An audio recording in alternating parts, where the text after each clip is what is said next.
Bonjour mes amis. Le film commence avec Félicie, une pauvre fille vivant dans un orphelinat, s'efforçant de lui échapper, mais ses tentatives échouent. Son petit ami Victor est déçu envers elle car elle a tenté de s'échapper sans le lui dire. Elle décide ensuite de réparer leur relation et promet qu'ils tenteront de s'échapper ensemble la prochaine fois, exactement comme ils sont entrés dans cet abri depuis le début. La directrice de l'orphelinat ressent de l'agacement envers Félicie et lui fait part de sa connaissance de son désir de devenir une danseuse de ballet. Mais elle souligne l'importance de comprendre que les rêves ne sont qu'un fantasme et qu'il est difficile de les réaliser car la vie est cruelle, difficile et ne connaît aucune pitié. Ensuite, Victor s'assoit à côté de Félicie et lui montre une photo d'une école de danse à Paris. Félicie était impressionnée par la photo. Après cela, Victor a promis de l'emmener dans cette école à Paris, de réaliser son rêve et de devenir la danseuse professionnelle la plus célèbre de France et pour Victor de devenir un inventeur célèbre. Au milieu de la nuit, Félicie s'est réveillée après un cauchemar et a été soulagée lorsqu'elle a retrouvé sa petite boîte à musique en sécurité.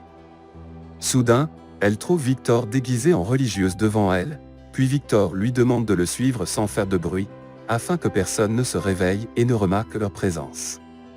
Soudain, le superviseur de l'orphelinat se réveille et commence à pourchasser Victor et Félicie, essayant désespérément de lui échapper. Victor sort un poulet de ses vêtements et porte les ailes qu'il a faites et dit à Félicie « J'ai passé des mois à étudier les poulets. » Mais elle lui dit que les poules ne peuvent pas voler. Soudain, le surveillant s'est approché pour les attraper et leur a demandé de revenir. Victor a déployé ses ailes et a commencé à voler avec Félicie, mais ils ont échoué et sont tombés à l'intérieur d'un wagon. Félicie fait tomber sa boîte à musique, mais Victor parvient à la récupérer au dernier moment. Puis ils atteignent le train et, avec des efforts conjoints, ils parviennent à échapper au superviseur. Mais Félicie découvre que sa boîte à musique est cassée et ne fonctionne plus, à son grand chagrin. Mais Victor la rassure qu'il peut y remédier. À leur arrivée à la gare, la porte du train s'ouvre et Victor et Félicie se cachent dans une boîte de pommes. Et quand ils sortent, ils se retrouvent arrivés à Paris. Ils continuent d'errer dans les rues de Paris, émerveillés par sa beauté et sa splendeur. Félicie demande à Victor où se trouve l'école de danse, mais il admet qu'il ne sait pas exactement où elle se trouve. Cependant, il l'encourage à ne pas abandonner leurs rêves et à tout faire pour les réaliser. Félicie demande à Victor si elle est folle parce qu'elle a rêvé et imaginé un jour qu'à l'avenir elle pourrait être une ballerine d'opéra professionnelle. Félicie se retourne pour voir Victor est tombé dans un bateau au milieu de la rivière, et il lui dit qu'il ne sait pas nager. Il lui dit qu'elle devrait le rencontrer demain sur ce pont à la même heure. Félicie se promène seule dans les rues de Paris, puis regarde soudain devant et trouve l'école qu'elle cherchait. Elle entre avec étonnement et émerveillement, admirant la splendeur de l'endroit. Elle regarde les images accrochées au mur et entre dans une salle où elle voit une danseuse exécutant une incroyable performance. Elle observe avec admiration la danseuse exécuter une performance incroyable. Cependant, le gardien saisit Félicie, pensant qu'elle est une voleuse. Elle tente de lui expliquer de toutes ses forces qu'elle n'est pas une voleuse. Heureusement, elle a été sauvée par une femme nommée Odette qui y travaille comme femme de chambre. Après cela, Félicie a demandé à la femme de chambre à propos de la fille qui dansait du ballet dans la pièce. La femme lui a répondu que cette fille s'appelait Rosita, et qu'elle était la meilleure danseuse de l'école de l'opéra. Ensuite, elle a demandé à Félicie de partir, mais celle-ci a refusé. Malgré cela, la femme a refusé de l'héberger et l'a conseillé de retourner d'où elle venait. Félicie entendit le dialogue qui se tenait entre la femme de chambre et la propriétaire de la maison Régine, alors qu'elle lui ordonnait de nettoyer les escaliers. Elle s'est précipitée vers la femme et lui a dit qu'elle pouvait l'aider, surtout parce qu'elle avait l'air épuisée. À la fin, la femme de chambre accepte et dit à Félicie qu'elle peut rester brièvement avec elle. Félicie a expliqué à la femme qu'elle s'était échappée de l'orphelinat pour réaliser son rêve de devenir une danseuse de ballet professionnelle. Elle a mentionné qu'elle avait été émerveillée en voyant la fille danser avec tant de talent et qu'elle souhaitait devenir comme elle. Félicie a demandé à la femme si elle pouvait l'aider à réaliser ce rêve. La femme a répondu qu'elle ne pouvait rien faire d'autre que les tâches de nettoyage. Cependant, leur conversation a été interrompue par la propriétaire de la maison qui a demandé qui était cette jeune fille. La travailleuse répond qu'elle n'est qu'une assistante au travail. La propriétaire a alors annoncé qu'elle ne paierait pas un sou de plus et que si elle voulait garder la jeune fille avec elle, elle doit payer sa part de son salaire mensuel. Après cela, Félicie regarde de derrière la porte la fille qui dansait, et soudain elle entre dans la pièce. La fille demande à Félicie qui elle est et comment elle a osé entrer dans la pièce sans autorisation. Félicie répond qu'elle est la femme de ménage. Félicie demande à la fille si elle était une ballerine à l'école. La jeune fille lui répond qu'elle est étudiante à l'école de ballet avec l'allusion qu'elle deviendra bientôt une ballerine professionnelle. Félicie lui répond et lui dit qu'elle rêve aussi de devenir ballerine professionnelle. La jeune fille répond sarcastiquement et lui dit qu'elle n'est qu'une clochade et qu'elle n'a pas sa place dans le monde des danseurs de ballet. Elle a ensuite pris la boîte à musique de Félicie et l'a jetée par terre, la brisant. Après cela, le postier entre et annonce la présence d'un télégramme à la propriétaire venant de l'école d'opéra. Félicie a pris le télégramme et s'est dirigée vers l'école de l'opéra. Soudain, le gardien l'a attrapée et lui a arraché le télégramme des mains pour en vérifier le contenu. Il lui a ensuite dit qu'elle n'était pas la personne concernée par le télégramme et l'a emmenée au poste de police. Pendant ce temps, le directeur de l'école de l'opéra est entré et a interrogé le gardien sur l'identité de la fille. Le gérant demande à Félicie si elle s'appelle vraiment Camille, ce à quoi elle répond qu'elle est Camille. Le directeur de l'école la croit et l'accueille. Ensuite, Félicie s'est vêtue de sa tenue de ballet, puis elle a entendu le son de la cloche sonner. Félicie s'est précipitée pour ne pas être en retard pour son cours d'entraînement. Déguisée en Camille, Félicie est entrée dans la salle et essaie de faire connaissance avec le reste des filles de la classe. Soudain, l'entraîneur est entré dans la salle et les filles ont commencé à se préparer à l'entraînement et à s'organiser. Félicie a demandé l'identité de l'instructeur, et l'une des filles a répondu « Il est inconcevable que vous ne connaissiez pas Louis Mérante. C'est le meilleur chorégraphe du monde. » Ensuite, l'instructeur a expliqué que cette journée était très importante et a annoncé qu'il choisirait l'une d'entre elles pour jouer le rôle de Clara dans le spectacle du Nouvel An aux côtés de la star Rosita. Il a souligné que cette opportunité était une grande chance de réaliser leur rêve de devenir des danseuses professionnelles et a informé les filles que l'étape d'élimination commencerait demain. Félicie s'est rendue à l'endroit convenu pour retrouver Victor. Elle lui a donné la boîte à musique qui s'était cassée, dans l'espoir qu'il puisse la réparer. Victor lui a assuré qu'il ferait de son mieux pour la réparer, quel qu'en soit le coût. Il lui a également annoncé qu'il se rapprochait de la réalisation de son propre rêve. Il a expliqué qu'il avait trouvé un emploi avec l'ingénieur chargé de construire la Tour Eiffel. Il lui a partagé les détails de sa soirée précédente. Et à la fin, lui a dit qu'il travaillait toujours au développement de son invention.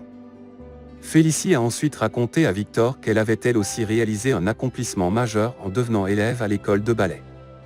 Victor a été surpris par les paroles de Félicie et lui a demandé comment elle avait réussi à faire cela. Félicie lui a menti, mais Victor a fait preuve de compréhension et lui a dit qu'elle n'était pas douée pour mentir, car il remarque que son nez tremble chaque fois qu'elle ment. Cela a rendu Félicie triste et elle a décidé de lui dire la vérité. Après cela, Félicie est allée à l'école pour un cours de formation. Malheureusement, l'entraîneur n'a pas aimé la performance de Félicie et l'a disqualifiée parce qu'elle était la plus faible parmi les stagiaires. Par coïncidence, l'une des filles a été blessée pendant les répétitions, ce qui a poussé l'instructeur à la remplacer par Félicie. Après la fin de la séance d'entraînement, Félicie a vu la femme de ménage et a décidé de se cacher pour ne pas être découverte. Elle entra dans une autre pièce et trouva un garçon en train de pratiquer devant elle. Félicie a demandé qui était ce garçon.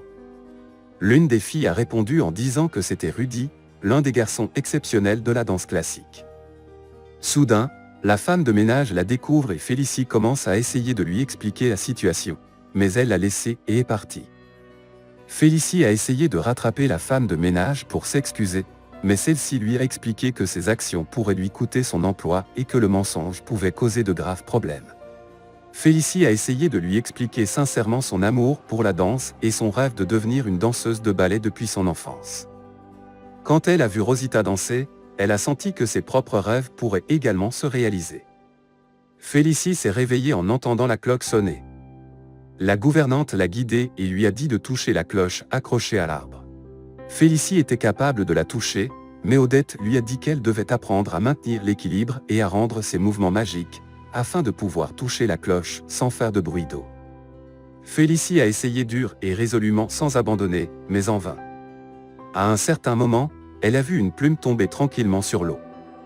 Elle a conclu qu'elle pouvait suivre l'exemple des mouvements de plume pour atteindre l'objectif. Félicie a continué à essayer, jusqu'à ce qu'elle réussisse finalement à y arriver. Après cela, Félicie est allée à la séance d'entraînement et a réussi à passer la deuxième étape d'élimination. Après cela, Rudy l'emmène au sommet de l'immeuble et s'excuse auprès d'elle pour la première rencontre entre eux. Puis Félicie est allée voir son petit ami Victor et lui a raconté ce qui s'était passé avec Rudy.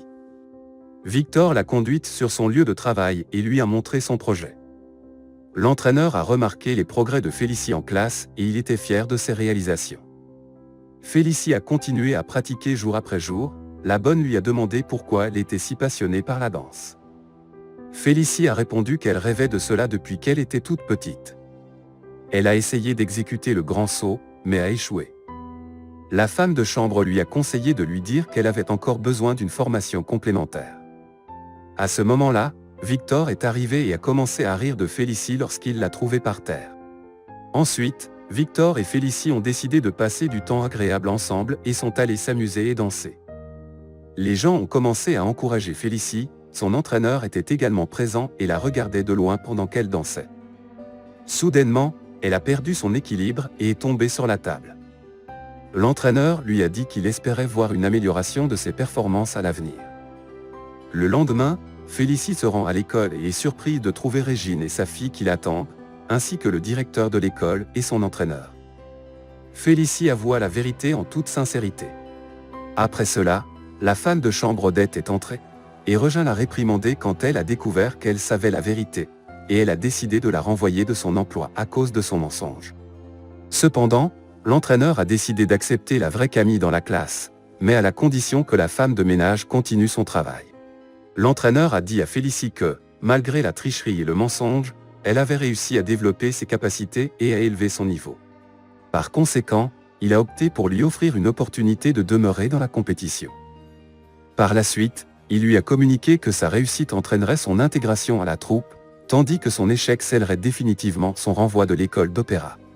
Par la suite, l'entraîneur et Félicie observaient Odette en train de nettoyer le sol tout en exécutant des mouvements de danse gracieux.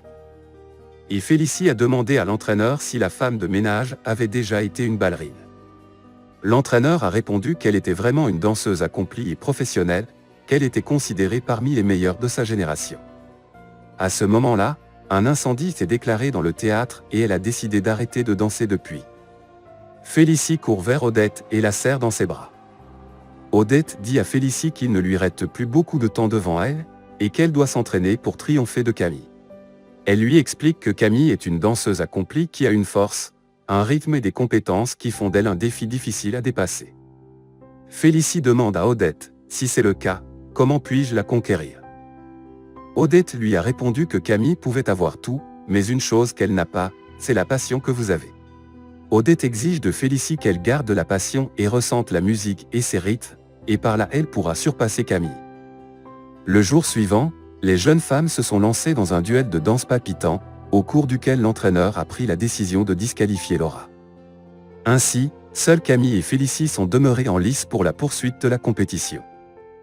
L'entraîneur leur a annoncé que le lendemain serait le dernier jour d'élimination, et que le gagnant des deux pourra danser avec la professionnelle, Rosita. Camille a moqué Félicie et lui a dit qu'elle semblait faible en comparaison. À ce moment-là, Rudy est entré et a dit à Félicie que ses paroles n'étaient pas vraies. Il lui a assuré qu'il était là pour elle et qu'elle pouvait surmonter ses difficultés. Il lui a dit qu'il la conduirait visiter la tour Eiffel cette nuit. D'un autre côté, Félicie a rencontré Victor et lui a dit qu'elle avait réussi à faire la qualification finale, et elle a partagé l'histoire de Rudy avec lui et a exprimé son admiration pour lui, notant qu'il y avait une communication spéciale entre eux.